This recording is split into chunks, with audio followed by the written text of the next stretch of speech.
Alright, Pretender here, back with another Honkai Star guide, and today I'm here with the full build guide for the upcoming 2.6 first half and the only character that is new coming in 2.6 being Rappa. So this video will be taking you over her kit and Eidolons, Lightcone recommendations, Relic recommendations, and also stats that I recommend on the Relics, including both the main stats and substats. That's all I gotta say. Before I get to the video, if you guys could drop a like and hit the bell icon for more videos like this. I will be having a full build guide for every character that is coming out or rerunning in 2.6. So you are currently watching the first one being Rappa. There will be one for Danheng IL soon. There will be one for Acheron, and there will be one for Aventurin. So if you are summoning on any of these characters, I recommend sticking around so you know how to properly build them. And let's get straight into the video. So Rappa is a imaginary character following the path of erudition. Her basic attack deals imaginary damage equal to 100% of Rappa's attack to one designated enemy. Her skill deals imaginary damage equal to 120% of Rappa's attack to all enemies. Her ultimate enters the seal form state, immediately gains 1 turn, and obtains 3 points of Chroma Ink. And on top of that, increases weakness break efficiency by 50% and break effect by 30%. While in seal form state, basic attack is enhanced and skill and ultimate cannot be used. After using enhanced basic attack, consumes 1 point of Chroma Ink. When Chroma Ink is depleted, exits the seal form state. So as it did say, it gives her an enhanced basic attack, and what the enhanced basic attack does, launches Ningu, Demon Bane, Petal Blade. The first 2 hits deal imaginary damage equal to 100% of Rappa's attack to one designated enemy, and imaginary damage equal to 50% of Rappa's attack to adjacent targets. Third hit deals imaginary damage equal to 100% of Rappa's attack to all enemies. Enhanced basic attack will not recover skill points. Attacking enemies that don't have an imaginary weakness can still reduce toughness, whose effect is equal to 50% of original toughness reduction. When breaking weakness, triggers the imaginary weakness break effect.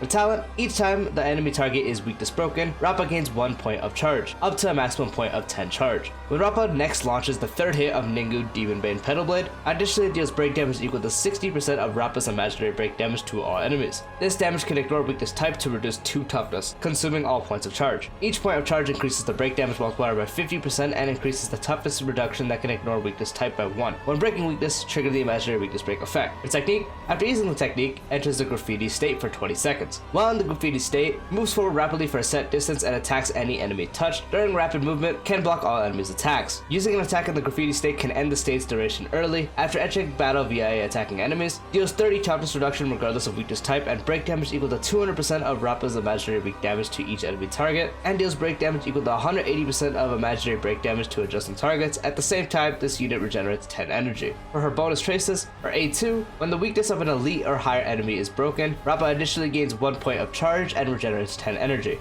Her A4, while in the seal form state, after Rappa uses enhanced basic attack to deal damage to a weakness broken enemy, converts the toughness reduction from this instance of damage into one instance of 60% super break damage. And her A6, when an enemy target becomes weakness broken, increase the break effect taken by 2%. If Rappa's current attack is higher than 2400, for every 100 excess attack, additionally increases this value by 1, up to a maximum increase of 8%, and this effect lasts for 2 turns. For her Eidolons, her E1, during the seal form state, entered by using the ultimate, damage dealt by Rappa ignores 15% of the target's defense. After exiting the seal form state, regenerates 20 energy. For E2, the enhanced basic attack's first 2 hits have their toughness reduction against one designated enemy increased by 50%. Her E4, while in the seal form state, increases all ally speed by 12%. And her E6, when the battle starts, Rappa gains 5 points of her talent's charge, whose upper limit is 5 points. After launching the third hit of Ningu, Demon Bane, Petal Blade, gains 5 points of charge.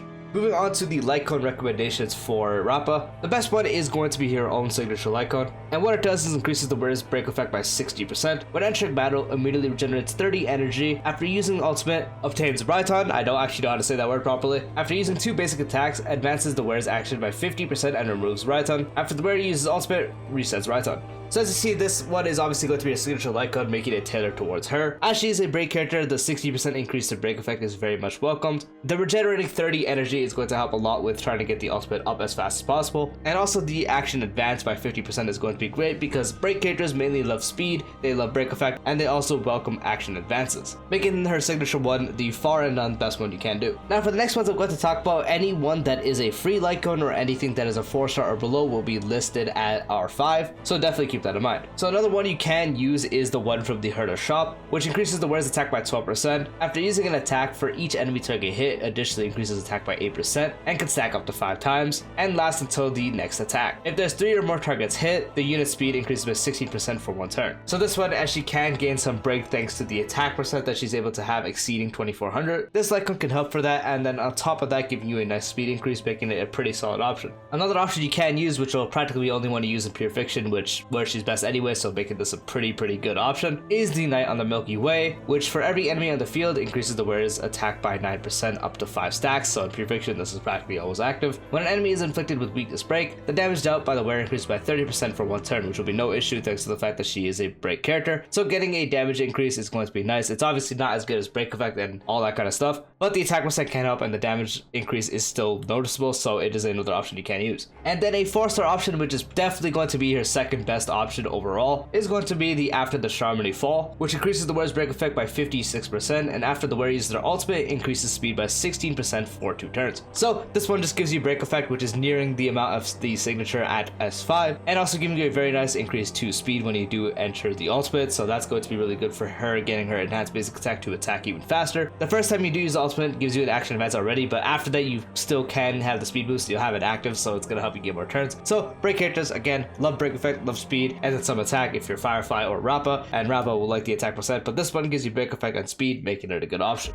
And then a decent free-to-play option is the Seriousness of Breakfast, which increases the wearer's damage by 24%, and for every enemy defeated by the wearer's attack increases by 8%, stacking up to 3 times. So this one again gives you a damage increase, which isn't too noticeable, but can still be there. It will still increase your damage overall, which once again, break characters mainly just want break, attack, speed, but again, the damage increase is there, and it also gives you attack percent, helping you with the requirement a bit, so it makes it a decent option. But as I've already mentioned 3+ times now, break characters mainly want the break effect, they want speed, and then if you're Firefly or Rappa, you want the attack percent. So your best options is going to be your signature one and the one with the Sunday Lightcone, and then the rest is kind of just there. They're situationally good, they can be good, but they obviously come short to the other ones as they don't give you break effect, so definitely keep that in mind. Now talking about the best options for the Relics. So the best option for the Relics will actually be the 4-piece of the Iron Cavalry set, the 2-piece giving you a 16% increase to break effect, and the 4-piece when you do have 150% or higher break effect, the break damage you deal to the enemy target ignores 10% of their defense, and if you have 250% or higher break effect, the super break damage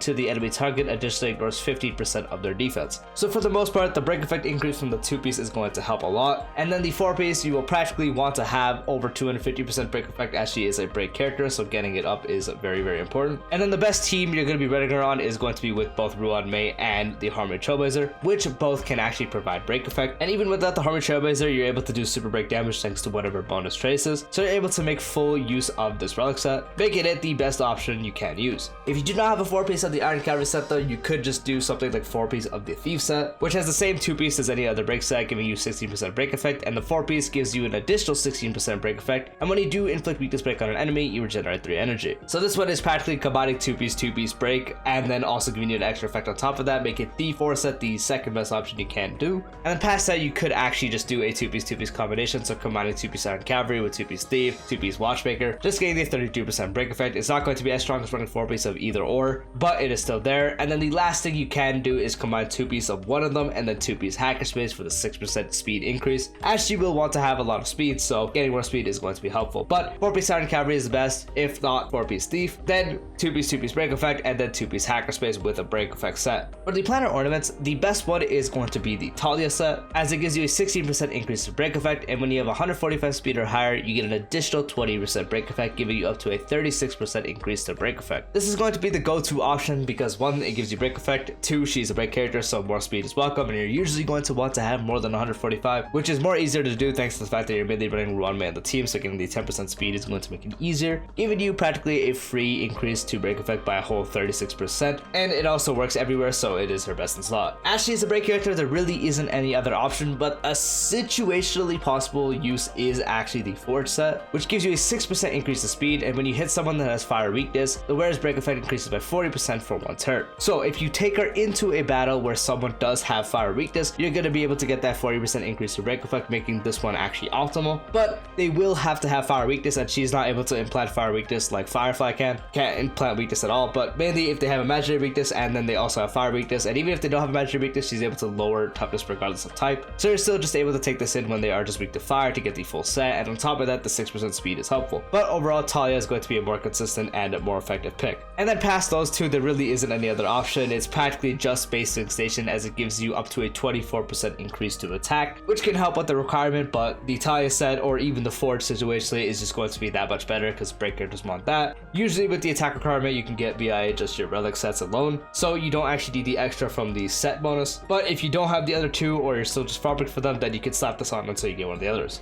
Or the main stats on the relics. For the body, you want attack percent. For the feet, you want speed. For the orb, you want attack percent. And for the rope, you want break effect. Substats to focus on is number one, going to be as much speed as you possibly can get. So similar to Boo Hill and Firefly, you just want to get as much speed as you possibly can. If you run Talia, you want to definitely make sure you can hit the 145 speed requirement. Past that is more break effect and then also attack percent, especially with the attack percent, since every 100 attack above 2400 you increase break damage taken to the enemies. So getting as much possible there is helpful, but you still don't want to neglect the actual break effect because you want to get as much break effect as possible as well. So once again, as much speed as you possibly can, and then equally amount of attack and break effect. You don't have to max the actual trace amount, but to get enough as possible is going to be helpful. And then once again, if you're focusing on attack, don't neglect the break effect because you're still a break character and will love the break effect. And yep, that is the full build guide for Rappa. Let me know if you guys are going to be summoning for her or how you're going to be building her. Hope you found the video helpful. Peace out.